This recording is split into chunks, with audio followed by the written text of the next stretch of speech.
dosa, dan langkah yang kedua mengangkat derajat. Jadi dosa terhapus, derajat terangkat. Itulah sebabnya semakin banyak langkah kaki kita ke masjid, maka akan semakin banyak pula dosa terhapus dan akan semakin tinggi pula derajat kita di sisi Allah Subhanahu wa ta'ala. Mudah-mudahan ibadah yang sudah kita kerjakan di siang ini bisa diterima oleh Allah dan dicatat oleh malaikatnya sehingga bisa memperpanjang catatan amalan kebaikan kita. Amin ya rabbal alamin. Sama-sama kita senantiasa mengucapkan selawat dan salam untuk Rasulullah sallallahu alaihi wasallam. Allahumma salli ala Muhammad wa ala ali Muhammad. Mudah-mudahan ungkapan selawat dan salam itu harus senantiasa terucap oleh kita sebagai bagian dari bukti cinta kita kepada Rasulullah sallallahu alaihi wasallam. Orang-orang yang mengucapkan selawat kepada Rasul adalah orang-orang yang insya Allah akan bersama para malaikat dalam berselawat itu. Kenapa saya katakan demikian? Karena yang pertama berselawat kepada Rasul itu bukan kita. Yang kedua juga bukan kita. Kita baru ada pada level yang ketiga. Karena yang pertama berselawat kepada Rasul itu adalah Allah. Setelah Allah adalah para malaikat. Inilah ayat yang tak pernah tinggal oleh khatib di hari Jumat, di mana Allah berfirman, innallaha wa malaikatahu yusalluna 'alan nabi. Sesungguhnya Allah dan para malaikat semuanya berselawat. Setelah itu baru ada ajakan untuk kita. Allah katakan, ya ayyuhalladzina amanu sallu alaihi. Wahai orang-orang beriman, kalian berselawat juga untuk dia. Apa artinya ini? Seolah-olah Allah berkata, saya berselawat. Para malaikat semua mereka sudah berselawat. Tak inginkah kalian bersama kami? Itu artinya. Maka perintah berselawat untuk orang-orang beriman itu datang ketika Allah dan para malaikat semuanya sudah berselawat. Dan selawat itu adalah doa kebaikan yang kita ucapkan untuk orang yang kita cintai. Seseorang jika benar dia mencintai orang lain, maka dia pasti akan senantiasa mengharapkan kebaikan-kebaikan untuk yang dia cintai. Kalau tidak, omong kosong cintanya. Seorang anak akan senantiasa mendoakan kebaikan orang tuanya jika dia mencintai orang tuanya. Seorang istri akan senantiasa mendoakan kebaikan untuk suaminya jika dia mencintai suaminya. Begitu sebaliknya. Kalau seandainya kita mengatakan cinta kepada Rasulullah sallallahu alaihi wasallam, apa bukti cinta kita? Maka salah satu dari bukti cinta itu adalah ketika kita mengucapkan selawat, salam, doa keselamatan untuk dia yang sudah pasti selamat. Rasul sudah pasti selamat. Rasul sudah dijamin masuk surga. Rasul sudah dijamin dosa-dosanya terampuni. Apakah selawat dan salam kita sia-sia? Tidak. Itu artinya adalah bahwa kebaikan dari selawat dan salam itu akan kembali kepada kita juga. Bukan hanya untuk Nabi, karena dia sudah pasti selamat. Maka kebaikan dari selawat dan salam itu akan kembali kepada dia yang berselawat. Dalam sebuah riwayat dikatakan oleh Rasulullah sallallahu alaihi wasallam, man shalla alayya salatan sallallahu alaihi biha asyara. Barang siapa yang berselawat kepada saya 1 kali, maka Allah akan balas selawat itu sebanyak 10 kali. 1 yang kita ucapkan, balasannya dari Allah ada 10. Itulah kebaikan-kebaikan yang tak tanggung-tanggung, yang jangan sampai kita abaikan kebaikan-kebaikan seperti itu. Mudah-mudahan kita semua mendapatkan syafaatnya di yaumul mahsyar nanti. Amin amin ya rabbal alamin. Ma'asyiral hadirin wal hadirat rahimani Allahu wa iyyakum. Ramadan adalah sebuah ibadah yang disediakan oleh Allah Subhanahu wa taala untuk membersihkan jiwa. Allah Subhanahu wa taala ingin kita itu bersih. Ingin jiwa kita suci. Kalau Allah saja ingin jiwa kita bersih, jangan sampai keinginan Allah agar kita bersih lebih dari keinginan kita sendiri. Karena kita sendirilah seharusnya yang harus menginginkan kebersihan jiwa. Allah berikan peluang dan kesempatannya. Maka ibadah Ramadan itu adalah kesempatan bagi semua kita yang ada hari ini, yang dipanjangkan umurnya oleh Allah untuk memasuki Ramadan, agar kita mengambil peluang ini untuk membersihkan jiwa. Yang dipanggil untuk Ramadan itu hanya yang beriman. Yang dipanggil untuk berpuasa itu hanya yang beriman. Yang tidak, silahkan. Yang tidak mengakui Allah, enggak apa-apa, silahkan berbuat semaunya. Tapi orang-orang mengakui Allah adalah Rabb-nya, mereka dipanggil semuanya untuk berpuasa. Awal dari ayatnya adalah ya ayyuhalladzina amanu kutiba alaikumus siyam kama kutiba alal ladzina min qablikum la'allakum tattaqun. Kalau seandainya kita lihat redaksi puasa, ayat yang mewajibkan puasa, itu ada sedikit perbedaan dengan ayat-ayat rukun Islam yang lainnya. Ketika Allah menyuruh kita bersolat, maka Allah katakan aqimus shalah. Ketika Allah menyuruh kita untuk bayar zakat, Allah katakan wa atuz zakah. Ketika Allah ingin menyuruh kita menyempurnakan haji, Allah mengatakan wa atimmul hajja wal umrah. Semuanya hukumnya mengandung makna wajib. Tapi untuk ibadah Ramadan, Allah sebutkan langsung bahasa kutiba. Ini tidak dalam bentuk perintah, tapi justru diwajibkan. Dibahasakan langsung kata-kata kutiba. Syekh Atiyah Muhammad Salim mencoba untuk menganalisa kenapa untuk Ramadan itu pakai kutiba. Dan kalau seandainya kita bandingkan dengan hukum-hukum yang lain yang di dalamnya ada kutiba, maka kita akan menemukan sesuatu. Karena sebelum kutiba alaikumus siyam, itu ada beberapa kutibah sebelumnya. Di antaranya adalah kutiba alaikumul qisas. Ya ayyuhalladzina amanu kutiba alaikumul qisas. Diwajibkan bagi kalian untuk melaksanakan qisas.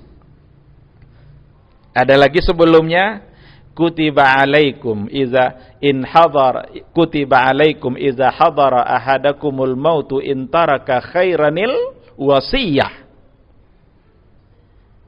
Ketika Allah bicara wasiat pakai kutiba, Allah bicara qisas pakai kutiba. Setelah ayat Ramadan itu ada lagi kutiba alaikumul qital. Diwajibkan kepada kamu qital, berperang. Analisanya adalah tasyri' yang dalam bentuk kutiba itu adalah untuk sesuatu yang oleh naluri kita gampang untuk menolak. Di mana jiwa kita kecenderungannya untuk tidak menerima karena berat. Tapi itu akan terlaksana jika ada iman. Kalau kita lihat kutiba-kutiba yang tadi itu, ada kutiba alaikumul qisas. Diwajibkan bagi kalian untuk melaksanakan qisas. Jadi kalau seandainya kita bersalah, datang kita untuk dilaksanakan hukum yang sama pada diri kita. Ini tidak gampang. Datang kita kepada hakim, wahai hakim, laksanakan hukum ke saya karena saya bersalah. Ini tidak gampang. Hanya akan bisa dilakukan oleh dia yang benar-benar beriman. Dengan imannya lah dia akan bisa mengakui kesalahannya. Dan itu yang ada pada sahabat-sahabat Rasulullah sallallahu alaihi wasallam. Kalaulah ada orang hari ini mengaku seperti itu, kalau yang ada kan kebalikannya. Sudah nyata bersalah oleh hakim, mau banding lagi. Itu yang ada. Atau sengaja mencari kuasa hukum yang bisa meringankan dia, karena kalau bisa dianggap tidak bersalah. Itu yang ada. Maka pakai kutibah. Yang kutibah kedua ada pada ayat wasiat. Ini untuk melaksanakan wasiat tidak gampang. Wasiat itu adalah pesan seseorang yang harus kita serahkan setelah dia meninggal. Jadi setelah meninggal dia baru wasiat dilaksanakan. Kalau seandainya kita tidak laksanakan, tidak ada orang yang menuntut karena yang berpesan sudah meninggal.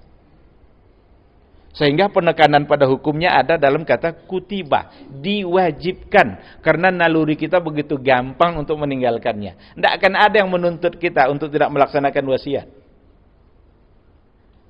Tapi itu akan tetap terlaksana kalau seandainya ada iman. Ramadan juga seperti itu. Ibadah Ramadan itu naluri kita cenderung untuk menolak. Biasanya kita makan, sekarang tidak boleh makan. Biasanya kita minum, sekarang tidak boleh kita minum. Banyak hal-hal nanti yang akan merusak pahala puasa kita, yang harus kita berhati-hati betul saat melaksanakannya. Maka banyak orang yang tak berpuasa dan bangga dengan tidak berpuasanya itu, karena jiwa dia gampang untuk menolaknya. Maka dengan adanya kata-kata kutiba di awal, ini sesungguhnya adalah penekanan terhadap hukum. Diwajibkan. Artinya tidak bisa lari dari hukum itu, karena memang sudah dinyatakan sebagai satu kewajiban, tetapi yang dipanggil hanyalah mereka-mereka yang beriman. Jika ada yang tidak berpuasa, maka berarti dia mungkin sedang tidak beriman. Atau mungkin dia sedang tidak menghargai iman yang ada di dadanya, padahal dia yang diperintahkan oleh Allah Subhanahu wa taala. Oleh karena itu, ketika kita membaca ayat ini, ketika kita membaca ayat Ramadan, maka kita harus merasa bahwa ayat itu untuk kita. Dan ini salah satu cara interaksi dengan Al-Qur'an. Salah satu dari metode interaksi dengan Al-Qur'an adalah ketika kita membaca, kita menganggap ayat itu turun untuk kita. Jangan kita menganggap ayat itu turun untuk orang lain. Oh, ini barangkali yang dimaksud ayat ini si fulan. Oh, barangkali ini yang dimaksud adalah tetangga. Enggak. Karena sering terjadi seperti itu. Kalau seandainya ada mubalik-mubalik yang berceramah, lalu ia menyampaikan sesuatu di hati kita, kadang ini mubalik nyinggung si fulan ini. Ini mubalik maksudnya adalah si anu ini. Tidak, arahkan ke kita. Kita yang merasa tersinggung oleh ayat itu. Maka ketika dikatakan ya ayyuhalladzina amanu, saya orangnya. Dalam Al-Qur'anul Karim dijelaskan oleh para mufassir, setiap kali ada kata-kata ya ayyuhalladzina amanu, maka setelahnya pasti akan ada beberapa kemungkinan. Yang pertama adalah ada sesuatu yang diperintahkan untuk dilaksanakan. Yang kedua adalah ada sesuatu yang dilarang untuk ditinggalkan. Dan yang ketiga adalah ada ikhbar. Ada khabar yang akan diambil iktibar dari khabar yang disampaikan setelah kata-kata ya ayyuhallazina amanu. Dalam ayat puasa yang ada adalah perintah, dan langsung dengan mengatakan kutibah, berarti ini adalah perintah yang memang wajib untuk ditaati sebagai orang yang beriman. Ma'asyiral hadirin wal hadirat rahimani Allahu wa iyyakum. Terlalu banyak fadail, maqasid, masalih dari ibadah puasa yang diwajibkan oleh Allah Subhanahu wa ta'ala. Salah satunya adalah tahqiq at-taqwa. bagaimana kita membuktikan ketakwaan melalui ibadah puasa. Dan itu tujuan utama semua agama dari Nabi yang pertama. Kalau kita baca ayat-ayat yang berkaitan dengan umat Nabi Hud, umat Nabi Saleh, umat Nabi Syuaib, semua tujuan Nabi mereka diutus itu adalah tahqiqut taqwa. Maka semua mereka mengatakan, afala tattaqun? Tidakkah kalian bertakwa kepada Tuhan kalian? Semua mereka mengatakan seperti itu. Ittaqullaha wa ati'uni. Bertakwalah kepada Allah dan taatilah saya.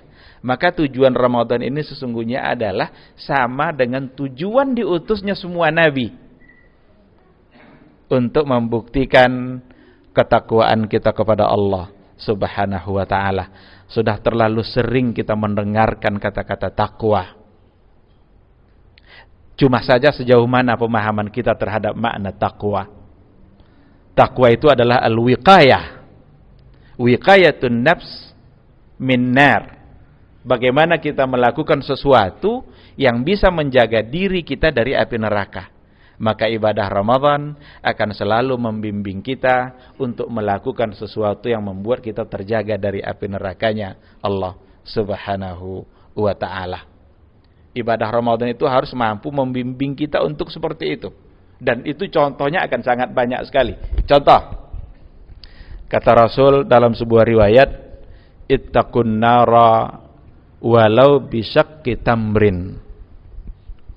Jagalah diri kalian dari api nerakanya Allah meskipun hanya dengan sebutir kurma. Jagalah diri dari api neraka meskipun dengan sebutir kurma. Nah, kalau memang takwa itu adalah wiqayatun nafsi min nari jahannam, menjaga diri dari api neraka, sekarang caranya diajarkan oleh Nabi satu persatu. Salah satunya yang hadis tadi. Walau bisyaqqi tamrin, meskipun kamu hanya memberikan sebutir kurma. Ibadah Ramadan sedang mendidik kita untuk itu. Ibadah Ramadan sedang mendidik kita agar kita bisa berbagi.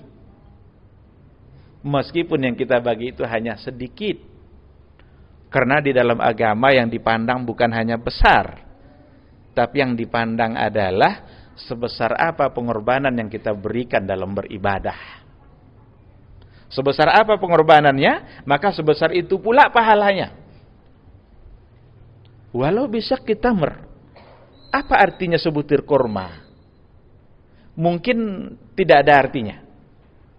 Tetapi bagi orang-orang yang tidak punya apa-apa, sebutir kurma itu sangat berarti. Bagi yang memberi tidak berarti, tapi bagi yang menerima sangat berarti. Ini makna hadis. Dan jangan sekali-kali kita minder ketika kita hanya bisa memberi sedikit, sementara orang lain besar. Yang akan dilihat oleh Allah adalah sebesar apa pengorbanan kita saat melakukannya.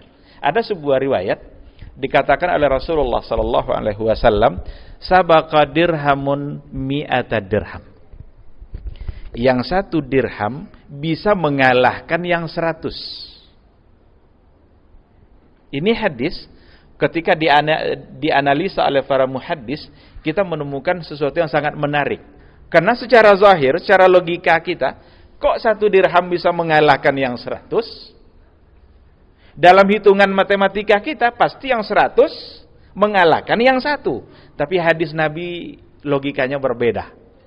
Satu dirham bisa mengalahkan yang 100.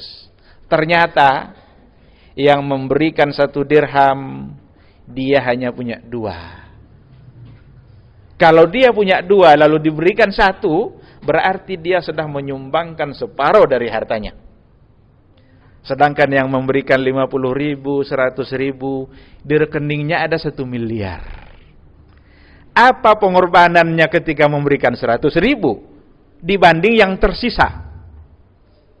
Maka wajar kata Rasul, sabaqa dirham mi'ata dirham. Yang 1 bisa mengalahkan yang 100. Ini artinya adalah bahwa yang akan dinilai oleh Allah adalah pengorbanan yang kita berikan.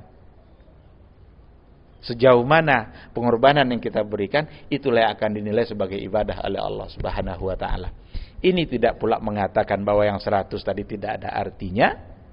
Bukan itu maksudnya, tetapi ketika ada hadis tadi, Rasul sedang memberikan perbandingan kepada kita bahwa yang kita tuju bukan hanya sekedar jumlah, tapi pengorbanan. Kenapa sholat sunat yang paling afdal itu adalah tahajud? Karena pengorbanannya itu yang paling tinggi. Berbeda dengan sunat-sunat yang lain. Maka dalam Al-Quranul Karim, satu-satunya sholat sunat yang ada dalam Al-Quran hanya tahajud. Dan itu biasanya pasti ada fadilah, pasti ada sesuatu. Tidak mungkin disebutkan sendiri-sendiri tanpa ada keutamaan. Satu-satunya sholat sunat yang ada dalam Al-Quran hanya tahajud. Dan itulah yang paling berat pengorbanannya. Orang tidur, kita bangun. Orang semuanya berselimut, ternyata kita sibuk dengan air yang mungkin air itu dingin. Ibnul Qayyim al-Jauziyah mengatakan, semakin dingin air wudhu kalian, kalau kalian terasa sulit, itu pahalanya akan semakin besar. Al-ajru ala qadril masyaqqah. Pahala sesuai dengan kesulitan yang kita hadapi. Nah, itu baru satu contoh bagaimana ibadah Ramadan selalu mengajak kita untuk menjaga diri dari api neraka. Ada hadis, man fattara sa'iman, barang siapa yang memberikan perbukaan kepada satu orang yang berpuasa, falahu mislu ajri sha'im, maka dia akan mendapatkan pahala seperti pahala puasa dia. Min ghairi ayyang qasa min ujurihi syai'a, tanpa mengurangi pahala orang tadi. Ini semua adalah cara oleh Rasulullah agar kita bisa berbagi, agar kita bisa membahagiakan orang lain, karena kebahagiaan yang sesungguhnya adalah ketika kita bisa mampu berbahagia melihat orang lain berbahagia. Ma'asyiral hadirin wal hadirat rahimani Allahu wa iyyakum. Tahqiqut taqwa, membuktikan ketakwaan, bagaimana dalam setiap saat kita selalu merasa dijaga oleh Allah Subhanahu wa ta'ala. Dan itu ada dalam Ramadan. Kita dalam Ramadan pasti akan lebih merasa terawasi. Kalau dulu kalau ada aturan tidak boleh merokok, kadang orang nyari toilet tempat merokok. Tapi kalau dia sedang berpuasa, mungkin tidak itu dia lakukan lagi. Tidak. Meskipun dia sendiri. Kenapa? Karena dia sedang berpuasa. Maka orang berpuasa adalah orang-orang yang selalu merasa dijaga oleh Allah, sehingga dia berupaya untuk semaksimal mungkin menjaga dirinya dari hal-hal yang salah yang akan bisa mengurangi pahala puasanya. Maka ibadah Ramadan mendidik kita untuk selalu jujur dengan diri kita sendiri. Banyak hal-hal yang kita bisa lakukan sendiri tapi malu kita di hadapan orang lain melakukannya. Kalau kita sudah sendiri, kita terlalu gampang melakukannya. Kecuali saat kita puasa. Kalau kita berpuasa, sendiri pun kita, maka kita tidak akan melakukan itu. Apa artinya ini semua? Kita yakin bahwa ada Allah bersama kita. Perasaan bahwa ada Allah bersama kita, ini adalah modal untuk menjauhkan diri kita dari api nerakanya Allah Subhanahu wa ta'ala. Mudah-mudahan yang sedikit yang saya sampaikan ini ada manfaatnya bagi kita bersama. Semoga Allah Subhanahu wa ta'ala selalu memberikan kita kesehatan dan kita selalu mengambil peluang kebaikan yang ada di hadapan kita. Amin amin ya rabbal alamin. Subhanakallahumma wa bihamdika asyhadu an la ilaha illa anta astaghfiruka wa atubu ilaik. Wassalamualaikum warahmatullahi wabarakatuh.